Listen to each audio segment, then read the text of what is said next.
কথা হচ্ছিল সবচেয়ে অদৃশ্য শ্রমিক, কারণ সংখ্যা যেহেতু নেই। কথা হচ্ছিল সবচেয়ে অবহেলিত শ্রমিক।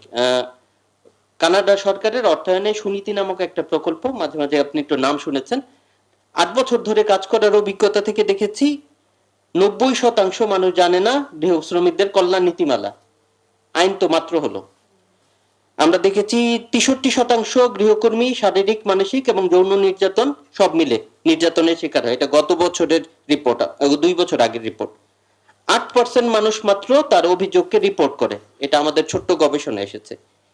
এই আলোকে যদি আমার অভিজ্ঞতা বা এই তথ্যের ভিত্তিতে যদি আমি বর্তমানের এই কাঠামোকে দেখি, ইন্দোনেশিয়া তার শ্রমিকদের সংজ্ঞা নির্ধারণ নিয়ে জটিলতায় গত 5 বছর ভুগেছে। আমরা কেন সেটা জেনেও আমরা এই সংজ্ঞা নির্ধারণে জটিলতাটা রেখে দিলাম?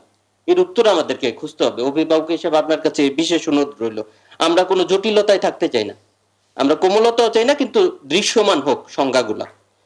যৌথ দর কষাকষির কথা বলা হয়েছে, সুলতান ভাইয়ের বক্তব্যে শুরুতে এসেছিল। প্রান্তিকতা আর ক্ষমতার কাঠামোতে একজন নিয়োগকারীর সাথে একজন গৃহকর্মী কোন কাঠামোতে দাঁড়ায় যৌথ দর কষাকষি করবে? ওই সেফগার্ডটা কে দেবে? এখানে শ্রম, যদি বলি যে শ্রম মন্ত্রণালয় যদি আসলে দায়িত্ব না নেয়, যে সেলের কথা বলা হয়েছে সেটা যদি অ্যাক্টিভ না হয়, এটা আসলে খাতা কলমে থেকে যাবে। এমপ্লয়মেন্ট এবং ট্রেনিং ডেস্ক, এইটা যদি না হয়, আমরা ইন্দোনেশিয়াতে ভিজিট করে দেখেছি, আমরা নিয়ে গিয়েছিলাম কয়েকজনকে। বাংলাদেশের কত সচিব, কত আমলারা যে ওখানে ভিজিট করেছে, কি হয় ওখানে এটা জানার জন্য লিস্টে আসলে 3 পৃষ্ঠা মানে বাংলাদেশের মানুষের লিস্ট। আমার দেখে গর্ব হয়েছে, আবার লজ্জাও লেগেছে যে এতবার ভিজিট করে গেল, তাহলে কোনো পরিবর্তন হয় না কেন? একটা এমপ্লয়মেন্ট ডেস্ক আমরা স্থাপন করতে পারিনি। আদালতে যাওয়ার প্রবণতার কথা বলা হয়েছে বর্তমান সংস্কারে। মানুষকে কেন এই আদালতের মতো কঠিন কাঠামোতে আমরা ঢুকাতে চেয়েছি? সেইটা থেকে আমরা কেন হেল্প ডেস্ককে যাই না, যেটা নেপাল অলরেডি করেছে। সিটি কর্পোরেশনের আন্ডারে শ্রমিকদের জন্য হেল্প ডেস্ক আলাদা আছে, এবং সুলতান ভাইয়ের আলোচনা এসেছে হটলাইনও আমরা চালু করতে পারি।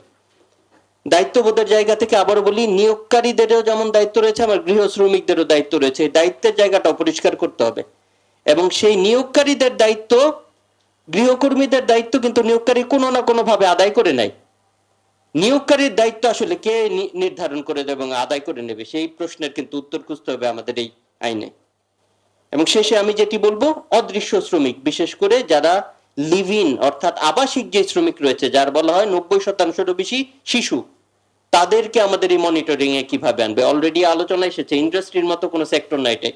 প্রত্যেকের প্রাইভেট সেক্টরে ঢুকেই সকালবেলা থেকে কাজ করতে হয়, সবচেয়ে সেন্সিটিভ জামা কাপড় ওনারাই ধোয়। সেই সেক্টরের আপনি কিভাবে এটা রিপোর্ট জেনারেট করবেন? এবং আমি একটা জোর দাবি করব, আপনি যেহেতু অনেক আন্তরিক এবং অনেক অভিজ্ঞ, প্রত্যেক বছর যাতে শ্রমিকদের অবস্থা এবং অবস্থান সংক্রান্ত একটা রিপোর্ট সরকার প্রকাশ করে। এবং সবশেষে যেটি আমি বলবো, যে এটা রাইট বেস অ্যাপ্রোচ হবে, এটা ওয়েলফেয়ার অ্যাপ্রোচ যাতে না হয়, আমি দয়া দাক্ষিণ্যের জায়গা থেকে যাতে না দেখি।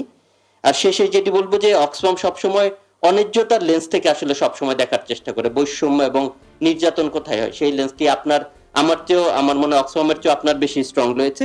এবং শেষে যেটি আমি প্রত্যাশা করব সেটি হচ্ছে যে আইন যেন লোক দেখানো না হয়, শ্রমিকদের সত্যিকারের কল্যাণের জন্য হয়। এই প্রত্যাশায় অনেক ধন্যবাদ।